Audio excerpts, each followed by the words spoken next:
Hello everyone, welcome to commerce classes. और आज हम शुरू करने वाले हैं full fledged questions on preparation of final accounts. हमने सारी एडजस्टमेंट्स कंप्लीट कर ली हैं और हमने उनको एक बार रिवाइज कर लिया है। अब ये हमारे पास एक कंप्लीट क्वेश्चन है जिसमें सारे फाइनल अकाउंट्स बनाने हैं विद ऑल एडजस्टमेंट्स। इसमें क्या होगा, हमें गिवन होगा एक ट्रायल बैलेंस, उसके साथ हमें एडजस्टमेंट्स दी होंगी। नाउ यू ऑल नो कि जो ट्रायल बैलेंस में बैलेंसेस आ रहे हैं, ये सब बैलेंसेस हमारे डबल एंट्री सिस्टम के थ्रू आ रहे हैं। मतलब जो ट्रांजैक्शंस हमने जर्नलाइज कर ली, जिनकी एंट्री पास कर ली, जिनको रिकॉर्ड कर लिया, लेजर पोस्ट कर लिया, उन बैलेंसेस को हम ट्रायल बैलेंस में दिखाते हैं। तो इसमें हर एक चीज की डबल इफेक्ट ऑलरेडी रिकॉर्डेड है। तो ये सिर्फ बैलेंस है और हमें ये समझना है कि ये बैलेंस किस कैटेगरी का है। मतलब ये इनकम है, एक्सपेंस है, एसेट है, लाइबिलिटी है, कहां जाएगा। All right. जब आप बैलेंस शीट के लिए इसे रीड करेंगे या P&L के लिए इस ट्रायल बैलेंस को रीड करेंगे तो साथ साथ आपको ये सोचते जाना है कि ये कहां पे जाएगा। नंबर 1, ये बैलेंस शीट में जाएगा या इनकम स्टेटमेंट में जाएगा। नंबर 2, जिस भी स्टेटमेंट में जा रहा है वहां इसकी कैटेगरी क्या होगी। उसके बाद आ जाते हैं एडिशनल इन्फॉर्मेशन पे। एडिशनल इन्फॉर्मेशन का मतलब होता है वो ट्रांजैक्शंस जो बाद में रिकॉर्ड आ रही हैं, रिकॉर्ड में, मतलब जिनको हमने अकाउंट नहीं किया है। ये वो ट्रांजैक्शंस हैं जो डबल एंट्री सिस्टम से छूट गई हैं। इसका मतलब इनके डबल इफेक्ट को आपको रिकॉर्ड करना होगा। सारी जो एडजस्टमेंट्स यहां पर दे रखी हैं, इनके इफेक्ट को लेना है आपको। और इट्स बेटर या तो आप इनका नंबर यहां पे डाल दो अपने ट्रायल बैलेंस में ताकि आप भूलो नहीं, या आप इसका इफेक्ट भी पोस्ट कर सकते हो। तो मैं दोनों तरह से आपको ये क्वेश्चन एक एक करके दिखाती हूँ। जैसे अगर हम ये ट्रांजैक्शंस को रीड करते हैं तो इनका डबल इफेक्ट ले लो कि क्या इसकी एंट्री बननी चाहिए या इसका इफेक्ट क्या है। ड्यूअल इफेक्ट, डेबिट और क्रेडिट दोनों इफेक्ट यहां पे आने चाहिए। ठीक है। या हम क्या कर सकते हैं, ये नंबर डाल देंगे। कई बार ये होता है एग्जाम्स में, we are not allowed to write on the question paper. आप क्वेश्चन पेपर पे कटिंग वगैरह नहीं कर सकते, लिख नहीं सकते। तो उस केस में क्या बेटर होगा कि आप ये नंबरिंग जो है, इसके नंबरिंग यहां पे लिख दो जिस जिस जगह पर ये आपका पॉइंट रेलेवेंट है, ताकि अगर मैं फर्नीचर पे नंबर 1 मार्क करती हूँ तो मुझे ये पता है कि यहां जब मैं ये अमाउंट कहीं भी लिखूं मुझे इसका पॉइंट याद रखना है। ओके। इसके अलावा क्योंकि हमारी स्टेटमेंट में बहुत सारी चीजें होती हैं तो हमें क्या कर लेना है, हमें यहां पर इसको स्केल के साथ लाइन कर लेना है ताकि हम अमाउंट्स ऊपर नीचे ना ले लें। ठीक है। तो अब ये क्वेश्चन को हम रीड करना शुरू कर रहे हैं। क्वेश्चन को रीड करने से पहले एक बार फॉर्मेट्स रिवाइज कर लेते हैं। बैलेंस शीट में आपके पास क्या है, एसेट्स और लाइबिलिटीज दो मेन कंपोनेंट्स है, स्टेटमेंट फॉर्म में बनती है। लाइबिलिटीज में आपके पास इक्विटी एंड लाइबिलिटीज आता है। इक्विटी में 2 कैटेगरीज है, share holders funds and share application pending allotment. इसमें शेयर एप्लीकेशन पेंडिंग अलॉटमेंट अगर दे रखा है अलग से तो लिखेंगे, नहीं तो ये कैटेगरी छोड़ देंगे। यहां आपके पास कैपिटल रिजर्व एंड सरप्लस तो हमेशा होता है, but money against share warrants usually नहीं होता। It's not a common transaction. तो जो कॉमन ट्रांजैक्शंस नहीं है उनका थोड़ा ध्यान रखना। क्वेश्चन को रीड कर लोगे तो आपको समझ में आ जाएगी। अगर ये चीज नहीं है तो कैटेगरी मत लिखो। ठीक है ना। अब आ जाते हैं non current and current liabilities पर। इनमें लॉन्ग टर्म बोरोइंग, यहाँ शॉर्ट टर्म बोरोइंग। यहां पर आपके पास क्या है, deferred tax liability, other long term liabilities and long term provisions. यहां पर आपके पास है trade payable, other current liabilities and short term provisions. तो जो इन्फॉर्मेशन आपके क्वेश्चन में है उसको आप रिकॉर्ड करोगे, बाकी कैटेगरीज छोड़ दो। सिमिलरली एसेट्स में आपकी ये कैटेगरीज है, fixed assets, non current investments, okay, deferred tax asset, long term loans and advances, other non current assets.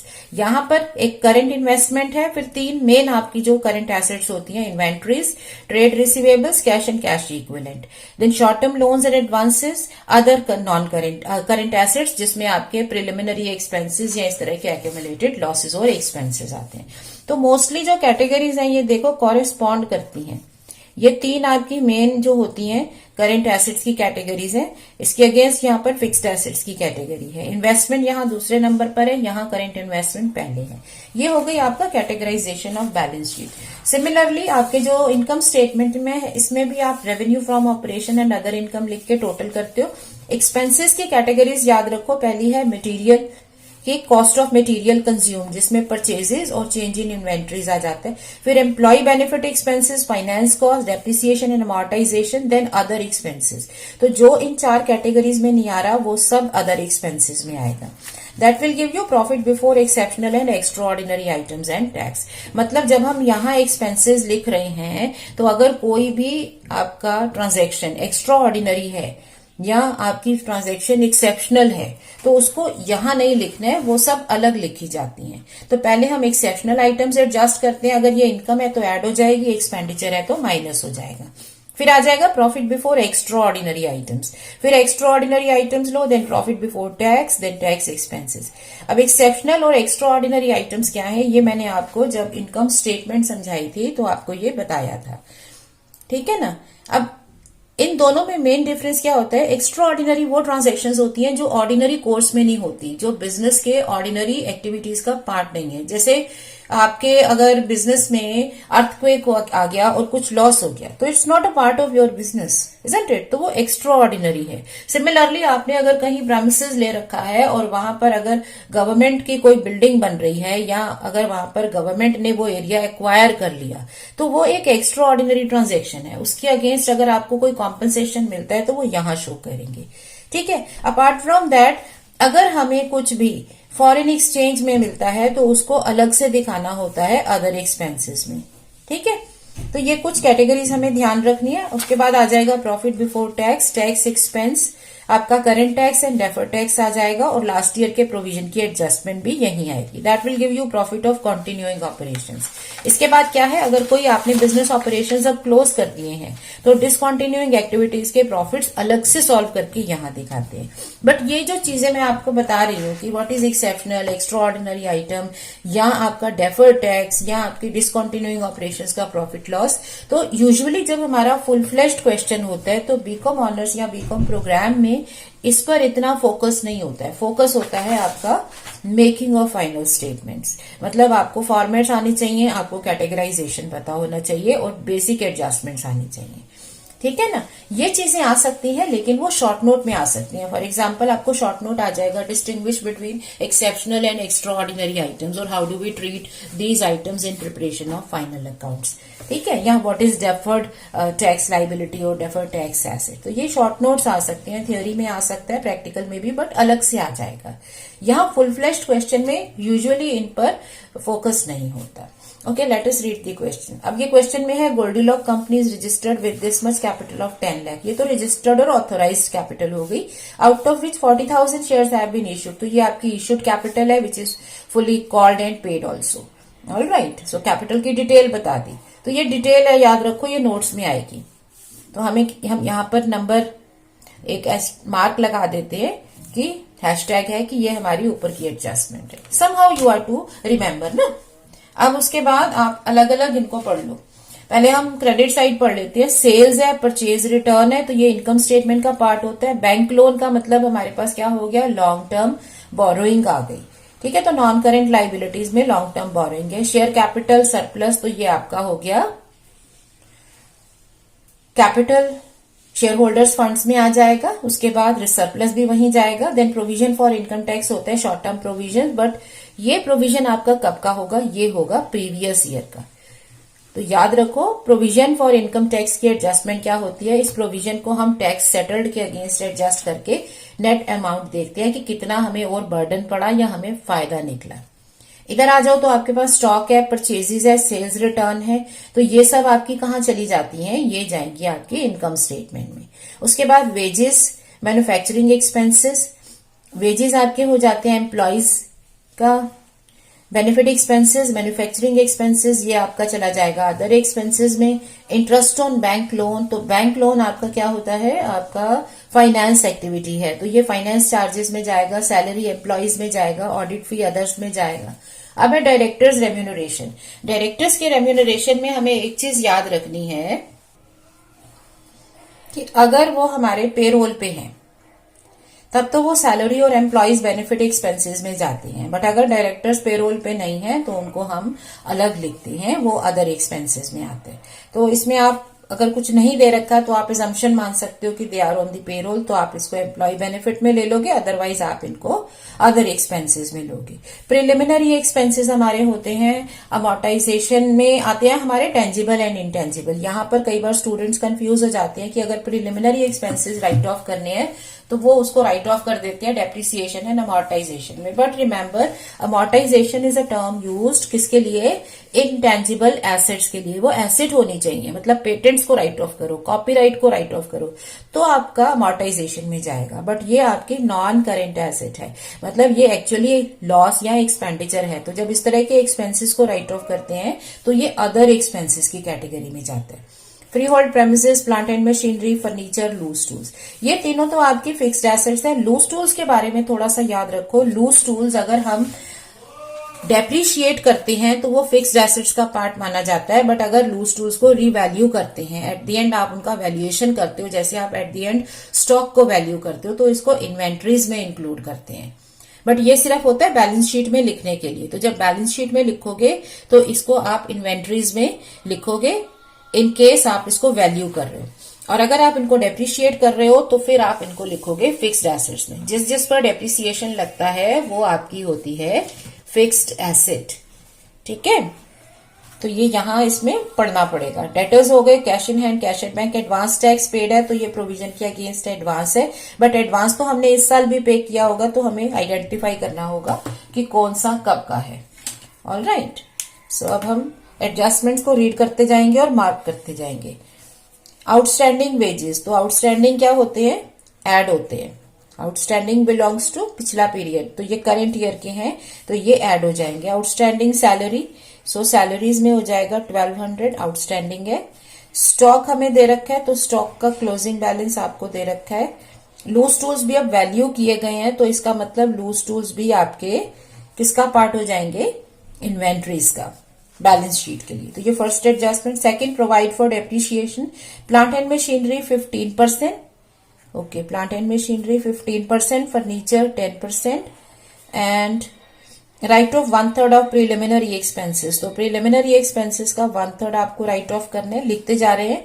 Provide for income tax, तो प्रोविजन फॉर इनकम टैक्स में करंट ईयर का लिख लो 50%।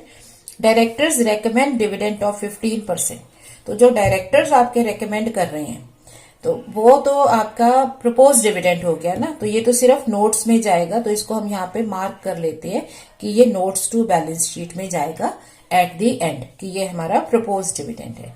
Okay, transfer of 5% to general reserve, तो general reserve में transfer है 5%। इसका मतलब surplus में से जो सरप्लस आपका करेंट ईयर का आएगा उसमें से लेस 5% होगा जनरल रिजर्व।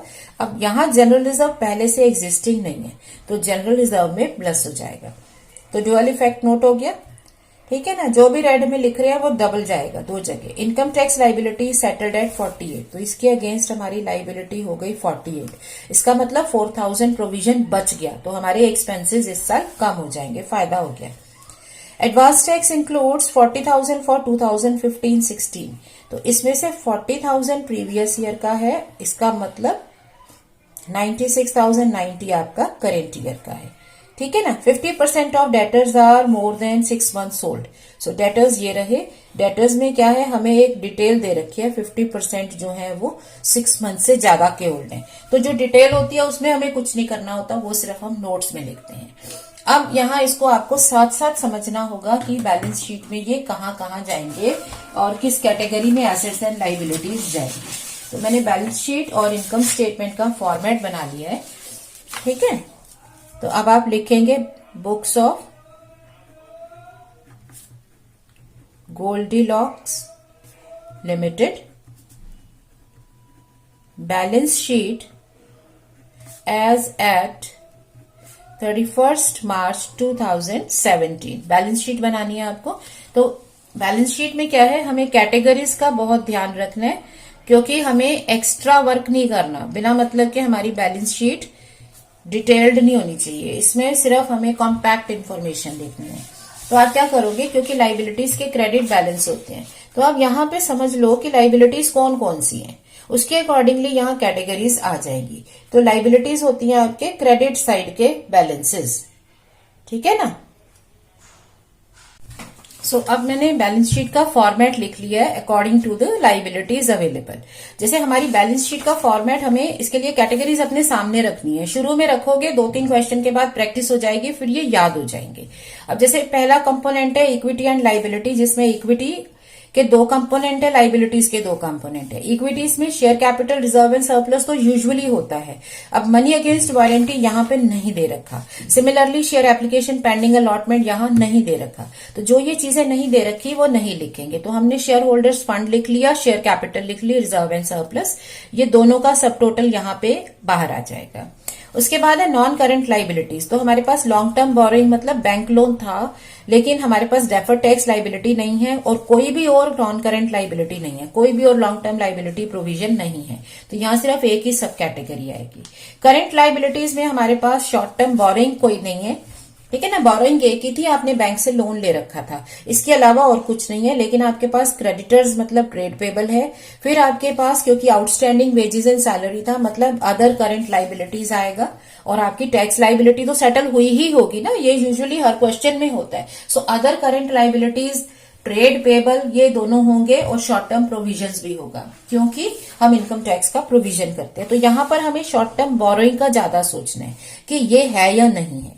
और इस तरफ क्या है, नॉर्मली बोरोइंग होती है, लेकिन बाकी चीजें यूजुअली मिसिंग होती हैं। तो ये जिन पे मैं सर्कल कर रही हूं, इनको ध्यान से देखना है। अगर ये हैं तो इनकी कैटेगरी लिखेंगे।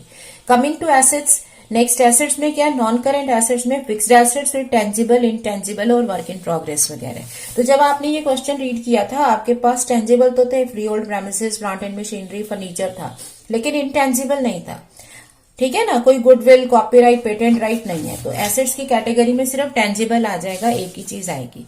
अब करंट एसेट्स में जो इन्वेस्टमेंट है वो सबसे पहले लिखते हैं, शॉर्ट टर्म इन्वेस्टमेंट, वो यहां पर नहीं है। फिर 3 मेन करंट एसेट्स होती हैं, inventory, trade receivable, cash and cash equivalents. फिर कोई short term loans and advances, मतलब कोई प्रीपेड एक्सपेंसेस वगैरह कुछ हो तो वो लिख लेते हैं। आपने क्योंकि एडवांस टैक्स पे कर रखा है तो ये भी यूजुअली होगा। और उसके बाद अदर करंट एसेट्स, जिसमें प्रिलिमिनरी एक्सपेंसेस और एडवर्टाइजमेंट सस्पेंस। तो यूजुअली करंट एसेट्स में क्या, हमें इन दोनों पे ध्यान देना है, ये दोनों है या नहीं है, ये हमेशा होंगे। सिमिलरली नॉन करंट में क्या है, टेंजिबल, इनटेंजिबल्स तो यूजुअली होते हैं, वर्क इन प्रोग्रेस कभी कभी होता है। नॉन करंट इन्वेस्टमेंट भी मोर और लेस हो ही जाती है, बट ये यूजुअली नहीं होते। तो जो कॉमन चीजें हैं वो हमेशा याद रखो और बाकियों को देख लो, अगर वो हैं तो उनकी कैटेगराइजेशन कर दो। तो ये हो गई हमारी बैलेंस शीट की कैटेगरी। सिमिलरली हम अपनी statement of profit and loss भी लिख सकते हैं, क्योंकि अब क्या है कि as per new companies act हमें सारी इंफॉर्मेशन कॉम्पैक्ट फॉर्म में लिखनी है, मतलब टोटल करके अमाउंट आनी चाहिए और नोट्स को क्लियरली बनाना है। अगर आप ये सिस्टम अच्छे से समझना चाहते हो तो आप एक काम कर सकते हो कि आप किसी भी कंपनी की वेबसाइट खोलो और उनकी एनुअल रिपोर्ट सेक्शन पे जाओ। आप जब उनकी एनुअल रिपोर्ट खोलोगे, उसमें फाइनेंशियल स्टेटमेंट्स की मेजर हेडिंग होती है। अब फाइनेंशियल स्टेटमेंट्स उनकी रीड करो तो वो इसी फॉर्मेट में बनी होंगी। तो आप 2-3 रीड करोगे, आपको समझ में आ जाएगा। यहां पर आपकी कैटेगरीज क्या हैं? इनकम स्टेटमेंट की कैटेगरीज याद रखना रिलेटिवली इजी है। क्यों? क्योंकि इसमें बहुत कम कैटेगरीज हैं। You start with number 1, income और रेवेन्यू फ्रॉम ऑपरेशंस।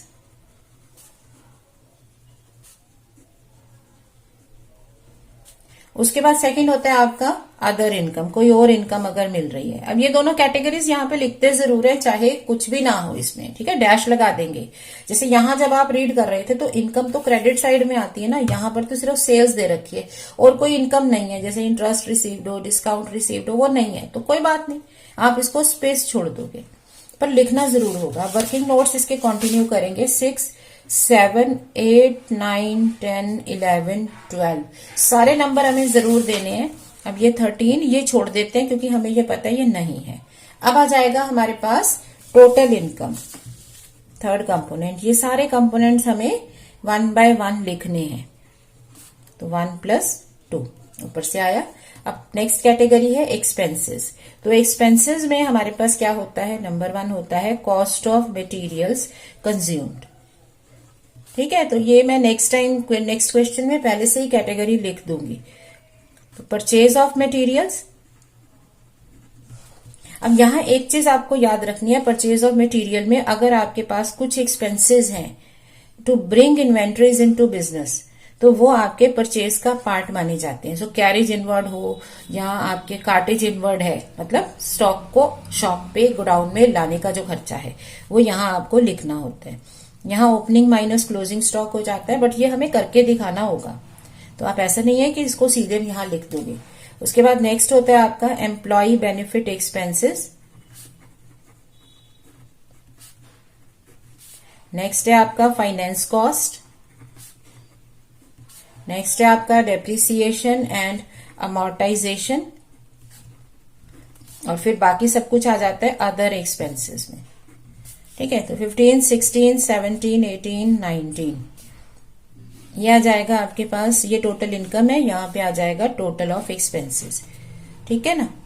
अब टोटल एक्सपेंसेस हो गए, तो अब आपके पास क्या आ जाएगा, प्रॉफिट बिफोर टैक्स। क्योंकि जब ये क्वेश्चन हमने रीड किया था, यहां पर हमारे पास कुछ भी एक्स्ट्रा ऑर्डिनरी एक्सेप्शनल ट्रांजैक्शन नहीं थी, तो हम सीधे प्रॉफिट बिफोर टैक्स लिखेंगे।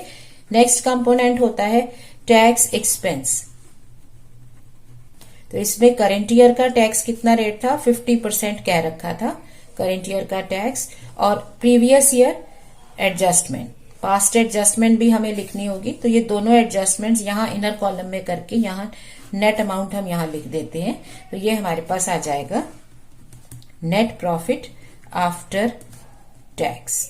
ठीक है, फिफ्थ माइनस सिक्स, ये सीक्वेंस में जा रहा है। फिफ्थ में प्रॉफिट बिफोर टैक्स, सिक्स में टैक्स, तो ये net profit after tax.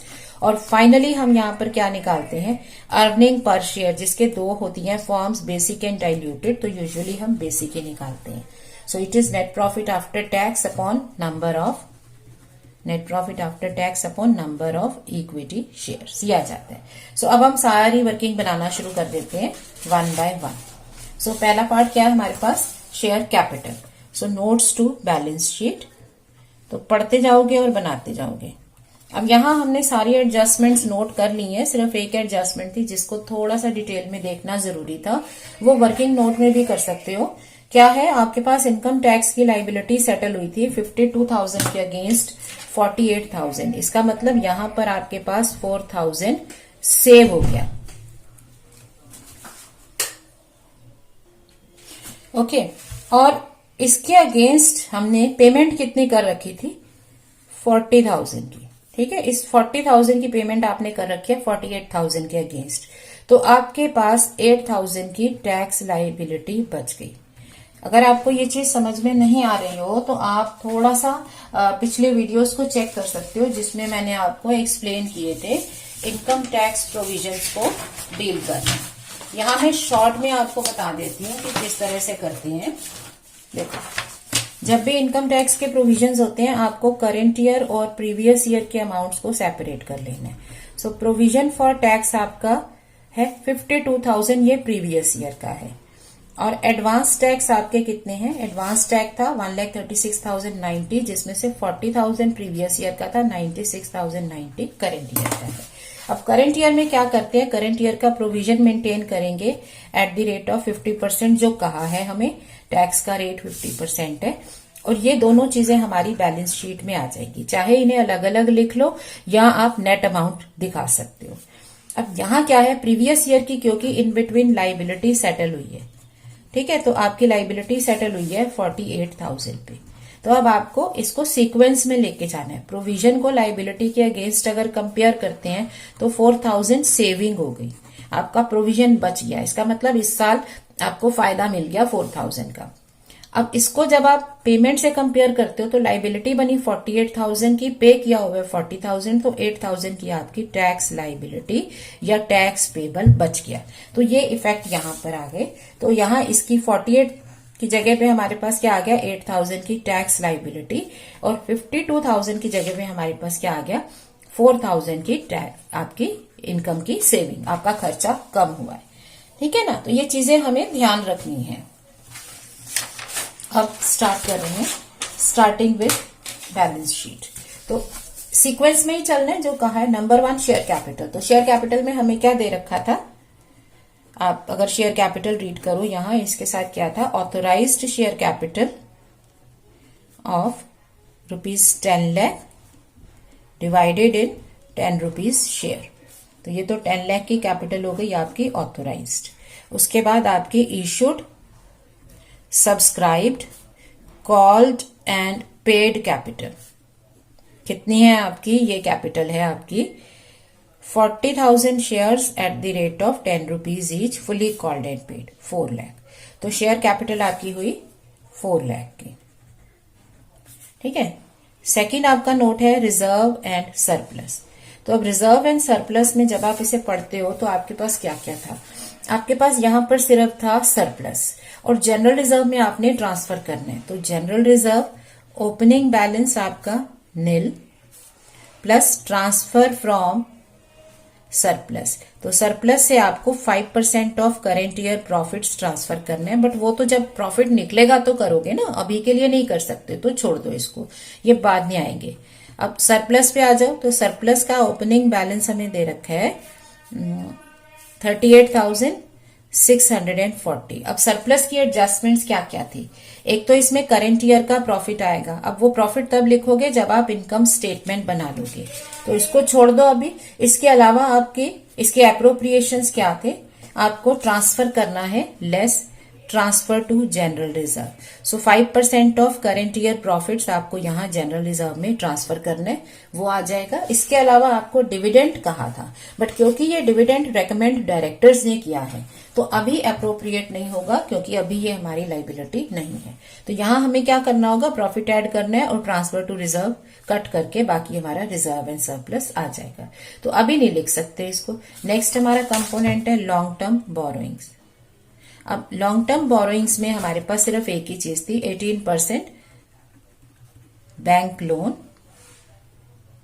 Secured. सारी डिटेल जरूर लिखनी होती है। तो 50,000 रुपीज, तो ये यहां हम 50,000 लिख देंगे और ये एक ही चीज है, वही आउटर कॉलम में आ जाएगी। जब भी हमें लोन और इन्वेस्टमेंट दे रखी हो तो हमें उसका इंटरेस्ट हमेशा चेक कर लेना होता है कि ये प्रॉपर है या नहीं है। तो देखो लोन पर आपका 18% मतलब 9,000 रुपीज का इंटरेस्ट बनना चाहिए, बट यहाँ कितना दे रखा है? 4,500। तो इसका मतलब जो आपके पास बाकी का 45 है वो हो जाएगा आउटस्टैंडिंग इंटरेस्ट। ठीक है ना। तो आउटस्टैंडिंग इंटरेस्ट आपके पास एक करंट लाइबिलिटी हो गई। ये जो भी आउटस्टैंडिंग्स है ये आप लिख लोगे। प्रीपेड हो तो उसे अलग से लिखोगे। ठीक है ना। अब हमारे पास नेक्स्ट कंपोनेंट क्या है? Trade payable. So trade payable में क्रेडिटर्स, बिल्स पेबल आते हैं। आपके पास क्रेडिटर्स हैं 62,220, बाकी कुछ और नहीं है।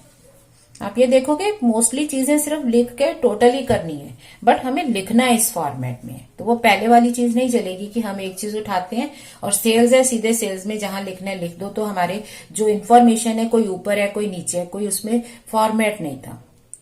आप सेल्स ऊपर लिख रहे हो, क्लोजिंग स्टॉक नीचे लिख रहे हो टी शेप स्टेटमेंट में, या जब आप बैलेंस शीट बना रहे हो आप किसी भी मैनर में सारी एसेट्स लिख देते थे। अब ऐसा नहीं है, आपको ये फॉर्मेट फॉलो करना है। तो we can not start with कि एक एक चीज उठा के लिखते जाएं। अब हमें यहां से एक एक चीज फिल करनी है। और ये फिल करते हुए एक और इसमें आपको क्या चीज का ध्यान रखना चाहिए, जो चीज आप लिखते जा रहे हो ना उसको टिक मार्क करते जाओ। उससे क्या होगा कि जब आप चेक करोगे क्वेश्चन तो आपको ये पता है कि ये चीजें लिखी गई हैं, और जो नहीं लिखी गई है वो इमीडिएटली आपको स्ट्राइक करेगी। टिक मार्क कर दो इसके ऊपर, इसको क्रॉस कर दो, कुछ भी इसमें मार्क कर दो। ठीक है। अब नेक्स्ट है अदर करेंट लाइबिलिटीज। तो अदर करेंट लाइबिलिटीज में क्या क्या आएगा? अब करंट लाइबिलिटीज में ध्यान से देखो तो आपके पास outstanding interest on bank loan था। ठीक है ना, 4,500। इसके बाद आपके पास आउटस्टैंडिंग वेजेस थी 1890। आपके पास आउटस्टैंडिंग सैलरी है 1,200। और क्या एडजस्टमेंट्स थी? ये तो एडजस्टमेंट से आता है। यहां पर आपके पास 4,000 और टैक्स पे करना है, इनकम टैक्स पेबल। और ये कौन से ईयर का होगा? प्रीवियस ईयर 2015-16 का 4,000 रुपीज। ठीक है। तो कितना आ गया? 15,590। लिख दो इसको। अब आ जाते हैं शॉर्ट टर्म प्रोविजंस। तो शॉर्ट टर्म प्रोविजंस में क्या है? Provision for income tax. लेकिन प्रोविजन फॉर इनकम टैक्स कब निकलेगा? जब आपके पास करेंट ईयर का प्रॉफिट आएगा। तो वो तो हमारे पास अभी आया नहीं है, इसको अभी छोड़ दो। तो ये मार्क्स हमें छोड़ के वापिस आना होगा, यहां से समझ में आ जाएगा ये दो चीजें मिसिंग है, इनको चेक करो। अब नेक्स्ट क्या है, टेंजिबल फिक्स्ड एसेट्स। तो टेंजिबल फिक्स्ड एसेट्स में हमारे पास क्या क्या था, फ्री होल्ड प्रेमिसेस था, प्लांट एंड मशीनरी थी, फर्नीचर था, ठीक है ना, और हमारे पास क्या था, टूल्स। बट टूल्स में याद रखो अगर हमने उनको वैल्यू किया हुआ है तो वो इन्वेंट्रीज है। तो सबसे पहले आप टेंजिबल फिक्स्ड एसेट्स में इनके बैलेंसेस लिखो। तो आपके पास फ्री होल्ड प्रेमिसेस हो गया 1,64,210, प्लांट एंड मशीनरी हो गया 1,28,400 और फर्नीचर हो गया 5,000 का। ठीक है, यहाँ टोटल कर देंगे। अब इसमें एडजस्टमेंट क्या है, सिर्फ डेप्रिसिएशन है। प्लांट एंड मशीनरी का 15% है, सो इसका 15% माइनस किया। फर्नीचर का आपका 10% है, तो वो 10% माइनस किया, तो आपका बाकी बैलेंस कितना आ गया। ठीक है, तो ये आ जाएगा, इसका टोटल कर देंगे। अब मैंने यहां पर इसे सीधे 1 by 1 ऐसे लिखा है, आप इसको ऐसे 1 by 1 ऊपर नीचे भी लिख सकते हो। पहले फ्री होल्ड प्रेमिसेस लिखो, फिर प्लांट एंड मशीनरी लिखो, फिर फर्नीचर लिखो। तो टोटल हो गया 2,77,850। तो वही हम यहां पर लिख देंगे। ठीक है, अब नेक्स्ट है आपका कंपोनेंट इन्वेंट्रीज। ऑलराइट, तो अब आप इन्वेंट्रीज लिखोगे। क्वेश्चन में रीड कर लेंगे इन्वेंट्रीज में हमें क्या क्या दे रखे हैं, क्योंकि हमारे लूज टूल्स फिक्स्ड एसेट का पार्ट नहीं है, तो वो किसका पार्ट हो जाएंगे, वो पार्ट हो जाएंगे इन्वेंट्रीज का। सो 8th एडजस्टमेंट होगी हमारी इन्वेंट्रीज। इन्वेंट्रीज में हमारे पास क्या है, स्टॉक है और लूज टूल्स है। स्टॉक 1,24,840, देखो आपका स्टॉक दे रखा था ना, closing stock 1,24,840 on loose tools 10,000, so 1,34,840। ठीक है, तो ये आप यहां पर लिख दोगे 1,34,840। दूसरी चीज है आपका ट्रेड रिसीवेबल्स। तो अब ट्रेड रिसीवेबल्स आपको लिखने हैं। सो 9th ट्रेड रिसीवेबल्स। अब ट्रेड रिसीवेबल्स में आपके पास क्या है, आपके पास डेटर्स हैं 1,05,400 के। तो डेटर्स मोर देन 6 months ओल्ड, क्योंकि हमें ये डिटेल दे रखी है तो वो लिखनी पड़ेगी, और debtors less than 6 months old. 50% है दोनों का ही, तो आप 50% कर दोगे। ये डेटर्स का अमाउंट है तो इसका 50% ले लो। सो टोटल में फर्क नहीं पड़ने वाला, कोई और एडजस्टमेंट भी नहीं है। ठीक है, तो 1,05,400। नेक्स्ट है cash and cash equivalents. So cash and cash equivalents में भी हमारे पास क्या था, अब हमने डेटर्स ले लिया, loose tools, furniture, plant and machinery, ये सब ले लिया। Cash in hand and cash at bank. तो इसमें cash in hand and cash at bank दोनों चीजें लिख दोगे। 19,530 एंड 96,860। तो टोटल हो गया 116,390। ठीक है, short term loans and advances. तो short term loans and advances में कितना एडवांस था आपके पास, था एडवांस इनकम टैक्स पेड। तो ये करंट ईयर का आपको लेना है, क्योंकि प्रीवियस ईयर का तो आपने एडजस्ट कर दिया, जो एडजस्ट हो गया वो छूट गया। तो करंट ईयर के लिए 96,090। ठीक है, तो ये लिख दोगे आप 96,090। उसके बाद है आपका अदर करेंट एसेट्स, जिसमें आपको अनएक्सपायर्ड एक्सपेंसेस लिखने होते हैं। तो वो आपके पास कितने हैं, प्रिलिमिनरी एक्सपेंसेस है आपके पास 6,000 के, जिसमें से आपको राइट ऑफ करना कितना है, 1/3। तो अगर 1/3 मतलब 2,000 राइट ऑफ कर दोगे तो 4,000 का बैलेंस बचेगा। सो ये आ जाएगा 4,000। तो ये साइड आपकी कंप्लीट हो रही है, देखो। सो इसका टोटल कर दो। सो यहां आप टोटल करोगे 4,56,720 और टोटल हो गया आपके एसेट साइड का। ये एसेट साइड का टोटल आपका कंप्लीट है। लाइबिलिटीज में आप अपनी डिटेल्स लिख सकते हो, ठीक है ना। अब दूसरी चीज है हमारी statement of profit and loss. ये जब कंप्लीट हो गई अब आप स्टेटमेंट पर आ जाओ। सो पहला इसका कंपोनेंट क्या है, रेवेन्यू फ्रॉम ऑपरेशंस। तो रेवेन्यू फ्रॉम ऑपरेशंस में क्या आता है आपके पास, सेल्स आती है, सेल्स माइनस सेल्स रिटर्न। तो ये देखो हमारे पास सेल्स भी दे रखी है और सेल्स रिटर्न भी दे रखा है। तो सेल्स में से सेल्स रिटर्न, परचेज में से purchase return minus. So sales आ गई आपके पास 116 lakh, okay 11,69,900। All right, less sales return तो 12,680। तो आपके पास रेवेन्यू फ्रॉम ऑपरेशन आ गया 11,57,220। जहां भी आपका फाइनल सम आता है उसे हम डबल लाइन कर देते हैं, ये बताने के लिए कि इसके बाद कोई एडजस्टमेंट नहीं है, ठीक है ना। अब अदर इनकम तो थी नहीं, total income as it is आ गई 11,57,220। अब यहां पर आ गया परचेज ऑफ मटेरियल। सो 14 क्या है, परचेज ऑफ मटेरियल, जिसमें हम net purchases plus inward expenses लेते हैं। तो आपके पास परचेजेस हैं 7,18,210 लेस परचेज रिटर्न। तो परचेज रिटर्न आपकी हो गई 9,650। तो आपके पास कितना आ गया, परचेज आ गया 7,08,560। अब परचेज पर अगर कोई एक्सपेंडिचर है तो वो भी आपको यहीं पर लिखना है। परचेज का कोई एक्सपेंडिचर हो तो वो लिख देते हैं, नहीं तो ये एज इट इज ही आ जाएगा, ठीक है। Change in inventories, change in inventories होता है opening stock minus closing stock. So opening stock आपके पास है 1,86,420 लेस क्लोजिंग स्टॉक।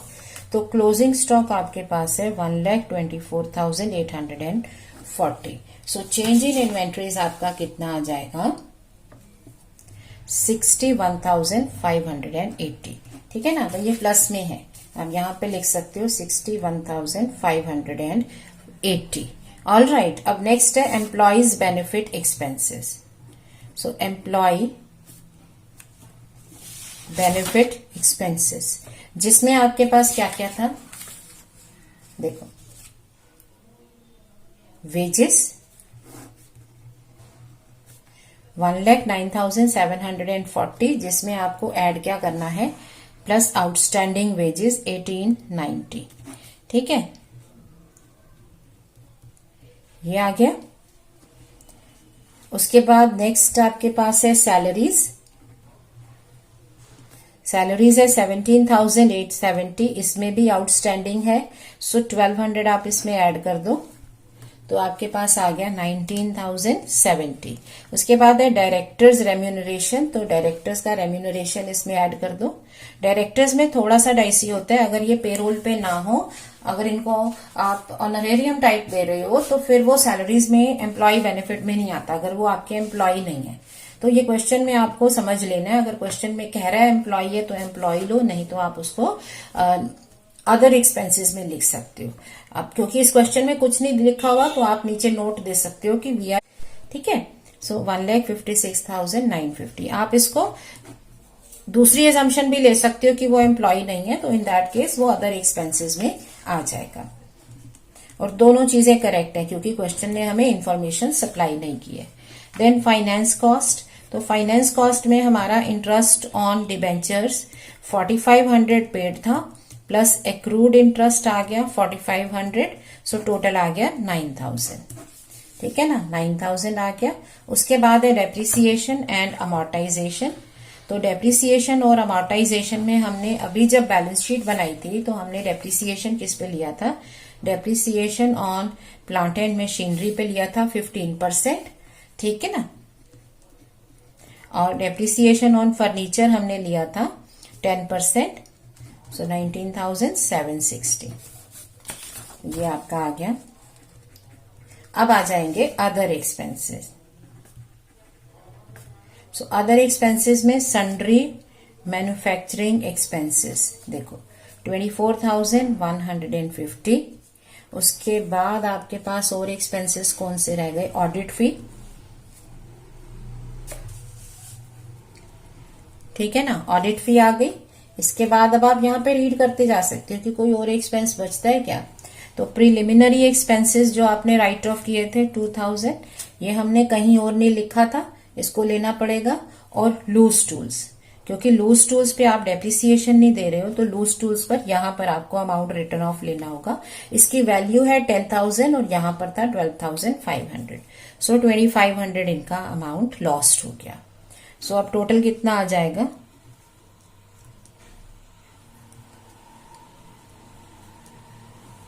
37,250।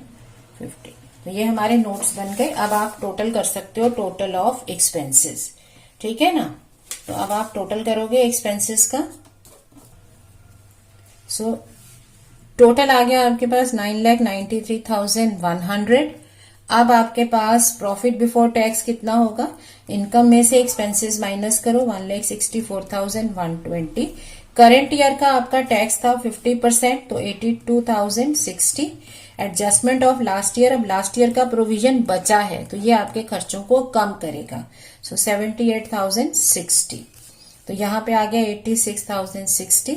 तो आपका जो ईपीएस है वो कितना आ जाएगा? 86,060 अपॉन नंबर ऑफ शेयर्स थे 40,000, सो 2.1515।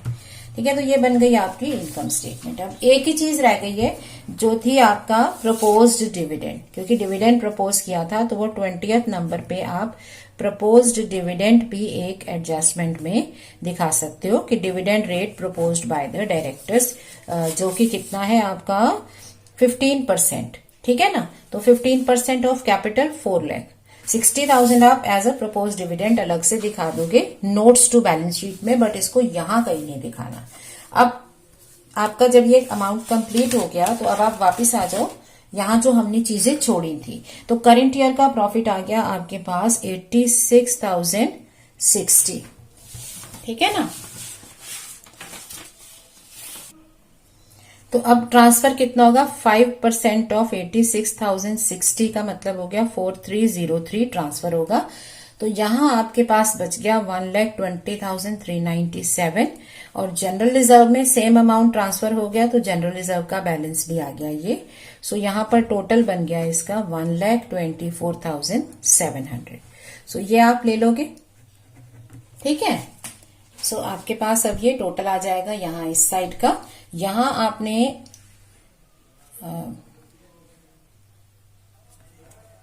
सो 1,24,700 आपका टोटल आ गया। सो 5,24,700। शॉर्ट टर्म प्रोविजन, तो आपने प्रोविजन कितना बनाया था इनकम टैक्स पर? यहां देखो 82,060। तो 82,060 शॉर्ट टर्म प्रोविजन यहां आप लिख दोगे नंबर 6 वर्किंग नोट में। ठीक है। तो जितने आपके नोट्स थे वो अब सारे कंप्लीट हो गए हैं। सो फाइनली एक बार आप फिर से चेक कर सकते हो कि आपकी बैलेंस शीट में कोई चीज मिसिंग तो नहीं है। अब इसका टोटल कंप्लीट करो 1,59,870। सो यहां पर आपका टोटल हो जाएगा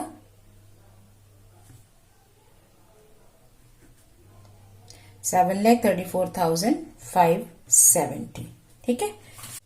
सो आपके बैलेंस शीट की दोनों साइड का टोटल आपका मैच कर जाएगा। So this is how you solve the question. Okay, thank you.